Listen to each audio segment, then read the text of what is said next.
Hey guys, it's Michael here. Today in the video I'd like to talk about Age of Empires 4 and we'll try to decide if Age of Empires 4 is garbage or a treasure.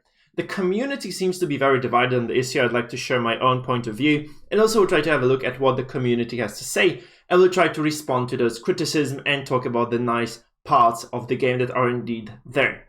So to begin with, I'll talk to you about my general impressions of the game. I'll tell you why I liked it, because I did enjoy it very much. And then we'll try to kind of talk about the bad things. Guys, it's an opinion piece, so please remember if you dislike or disagree my opinions, just let me know in the comments. I'm very much open to constructive criticism and discussion. If you do enjoy the video, give me a thumbs up and subscribe to the channel for more AoE 4 content. I also stream on Twitch. Link is in the description below. I'm streaming RTS, World of Warcraft, all the other games as well. You'll probably find something for yourself. So let's just get started with the topic. Let's start with the discussion. Let's talk about what makes Age of Empires a really fun game, in my opinion. So there are a few very, very nice things about the game, I think. And this basically comes down to the fact that AoE 4 is very different from the previous Age games in a lot of ways, but it does also take a lot of good things from them.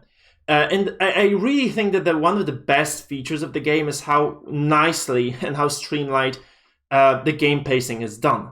And the idea here is that, you know, in Age of Empires 2, I think the amount of time that would pass between Age 2 and Age 3, as well as Age 1 and Age 2, was really long. And those stretches of time were pretty much idle. There wasn't really much cool stuff going on. You'd basically play the board minigame, and that was it.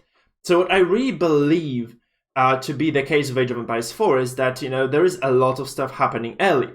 And there is a lot of constant fighting. The game is a bit faster, so it kind of promotes interaction between the civilizations.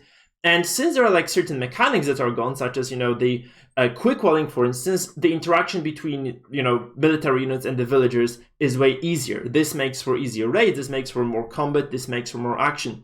This makes the game look a little bit more StarCraft 2, which in my opinion is great because you have like lots of interactions between military units and the workers. And yeah, it just feels very good to me. Obviously, you may disagree here. AoE 2 is famous for or notorious for the quick walling micro, and if you do enjoy that sort of thing, you will definitely feel like you're missing out on something. But personally, I really like it, and I think the base being more open is actually going to benefit the gameplay because you have more potential to macro around the map, just kind of to sneak in to find your openings and do damage. And obviously also to defend excellently if you know what you're doing. So this actually adds a lot to the macro element of the game at the cost of micro. And people actually argue about micro quite a bit. I'm going to get back to this when we'll be discussing the negatives. But what I really think as well of AoE 2, in comparison especially to AoE 3, is that civilizations are way more similar than they were in AoE 3. Units are kind of overlapping quite a bit, and even though this might be perceived as a negative thing, I think also it will make the game way more easier to balance, because units are quite similar in a lot of regards, which will actually be a driving force in how the game is balanced. I think like the alterations here, obviously comparing to StarCraft 2, are going to be way more easy to be made, simply because, you know, the baseline is quite similar.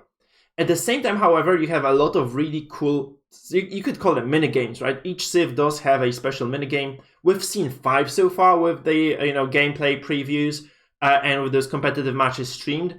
And I think they're all pretty freaking cool, right? So we'll start with Rus, right? Where you have woodline management, because your woodlines will actually provide you with gold later on in the game, so you might not want to cut them all. Which obviously promotes lots of counterplay and a lot of interactions around those cabins, right? Also the hunts, right, where you can actually kind of contest those wild animals as the opponent of the Rus in order to kind of hinder their growth. This is actually really cool because it, again, forces a lot of interaction, forces a lot of map play, forces a lot of macro. I think the game is really macro-oriented, which is great. Then you have the Holy Roman Empire, right? The prelate macro. You have the special landmark that will give you huge aura for one prelate and also make that prelate safe. What I've been doing with this is I've been building farms around that building. It will actually give me so much food income. It's ridiculous. So, and you know, you would only need one prelate to do that. So it's actually very nice. I think that mechanic is great. And then you have the relics as well, which again forces you to go onto the map, both as HRE and as HRE's opponent. So as people get better at the game, I think we'll see a lot of those interactions there. We'll see a lot of fighting. We'll see a lot of really cool stuff happening overall. I think that's really good. Chinese are probably the least interactive of them all.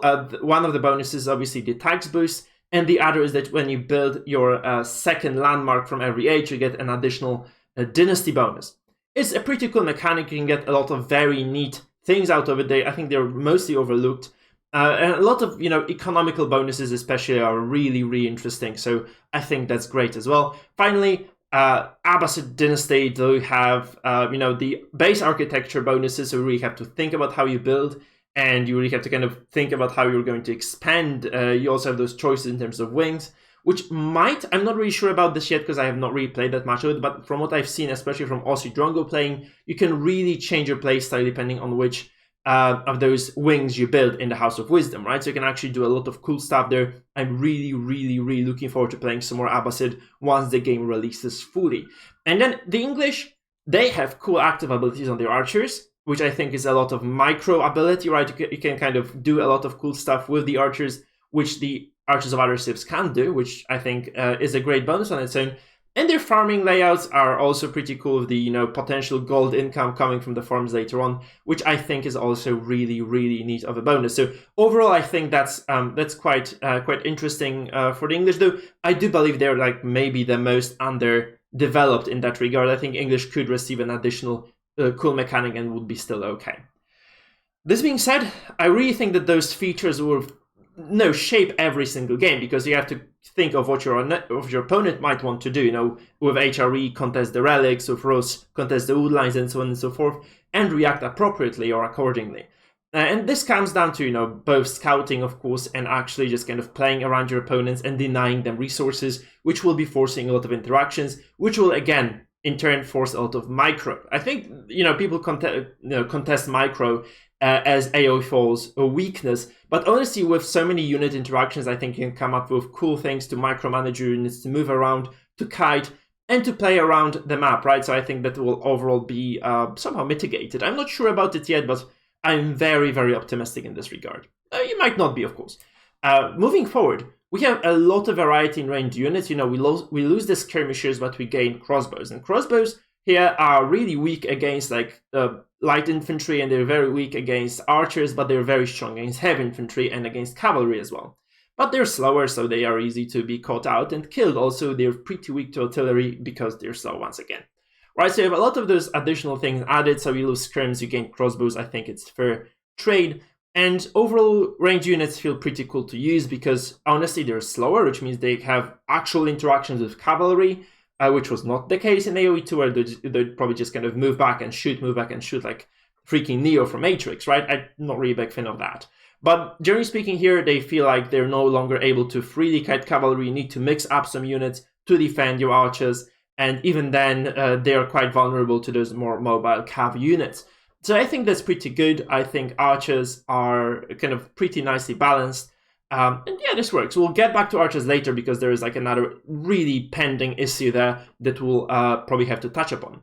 Another really cool feature, melee infantry is really strong right now. It feels like obviously they're not undefeatable, impossible to kill or anything like that, but they are pretty neat, and they do actually pose a decent threat to any other unit in the map, including the archers, because heavy infantry can actually deal with the archers very nicely. If you have HRE, especially with their movement bonuses and really high armor and upgrades, I think you can do a lot with infantry, even against archers. That's probably like my go-to strategy to defend against the English, because they take basically 0 damage from the ranged attacks, right? So it's pretty cool. I think melee units will probably continue to grow and be cooler and cooler as the game expands. Especially HRE felt really good to use. But they were not unstoppable. I did lose eventually. Like when I was massing infantry, I did lose to a very neat combo of artillery and crossbows, so it's not impossible to actually beat that, right? It's just a nice interaction overall. I think it's just a good, solid, neat addition to the game overall. So I think unit compositions are more flexible because of this, right? You have a lot of new interactions, and it feels like there are a lot of new possibilities to build your army. And overall, this means that your unit combos will be more intricate and just kind of more varied. Also, artillery, even single target artillery fire, does actually threaten those stronger units. So you can actually use bombers to directly target cavalry, for instance, and they will do maybe decent damage. It's another kind of nice stuff. Another nice thing I noticed about the game is how the game forces you to fight around objectives, right? Where in AoE 2, I think it would be mostly either sieging or defending, or fighting for resources. Here, another resource are other sacred sites. So not only are we fighting for gold on the map, which is obviously a very, very strong point of contention, you also are actually forced to deal with the sacred sites, which can be a victory condition. So especially on the maps which are generated very few of those, they become really valuable as points that you may be holding. And obviously I've seen a few games end with the sacred site victory. I think it's a very neat thing where you, especially when the map generates with 1 or 2, where you just kind of go out and control that point, and you force your opponent to take unfavorable trades. So it's a very nice thing of kind of an additional way of ending the game. I really believe that's a nice mechanic, and that's something that should be emphasized, right? I do think it's just another really cool thing. I think that's basically all I wanted to say about the good things. Those are the 3 main kind of things that impressed me the most, right? The new victory conditions, the cool unit comps, and the mini games, and on top of the fact that the game is seemingly very balanceable. Now let's kind of jump to what the community thinks. I think it's kind of important to kind of to touch upon that aspect as well, guys. So we'll go into my browser now. We'll actually have a look at a few of those comments, right? We'll start with the archers. Honestly, guys, my Twitch is, by the way, over there. Please feel free to follow me. I'm playing lots of cool games. World of Warcraft until AoE 4 releases, then it's probably gonna be non-stop AoE 4. Now, the first clip I wanted to show is this. So people are commenting about AoE 4 longbowmen, which obviously have this auto-hit mechanic. They shoot like StarCraft 2 units, which means that every single projectile will hit. And that's something that people have been complaining quite a bit about. Right, so obviously it looks quite fun in the clip, but the reality is that AoE 2 has in no way been a historically accurate game in that regard. Let's face it, if you have a small squad of crossbowmen running backwards, reloading and shooting, and reloading and shooting, or stacking in a single spot on the map, that is really unrealistic as well. So if you are trying to say that AoE 4 longbows are unrealistic, let's look at freaking AoE 2 as well, right? Obviously, this is kind of what about is, but generally speaking, this is just a design choice, I feel. So you're criticizing a design choice that is consciously there to prevent some of those kind of messy stuff that has been happening in AoE 2. I'm not a big fan of that, honestly. I know the Archer Micro is a big deal for a lot of the players, but personally, I'm okay with that. I really don't mind that. I think this is just kind of a mechanic. It is a mechanic in StarCraft 2 and it works. Obviously, different settings here and in StarCraft 2, but frankly speaking, I don't mind this at all. It is a bit unfortunate for the villagers, honestly, though, because you may lose a lot of vills if you're not paying attention to your woodline or to your gold when you're playing against an archer civ like the English, right? But it's a bit annoying then, because archers can get on top of your vills, and before you can react, you lose like 5 or 6. The truth is, though, you can actually see that, you can build outposts and you can prevent that from happening. And generally speaking, in terms of unitary interactions, archers are really, really weak against heavy armor, so you can deal with them very, very nicely. And crossbows, on the other hand, they're rather slow and they're picked off very easily by large masses of cav. So I think it's okay. I think it's okay. We'll see how it goes. Obviously, we have no idea what the game is going to look like on release. Maybe they'll change some things, but I really don't mind the archer mechanics at all. I think that's fine. It's something that people will probably disagree with. Some of you might not like that, but generally speaking, I think that's not terrible at all. The second huge complaint was the fact that the game has unrealistic scale of buildings and units, because units have those huge weapons, they wield those ginormous spears or ginormous swords or ginormous bows, and then you have buildings which are really huge or really small, not accurate in size, and so on and so forth.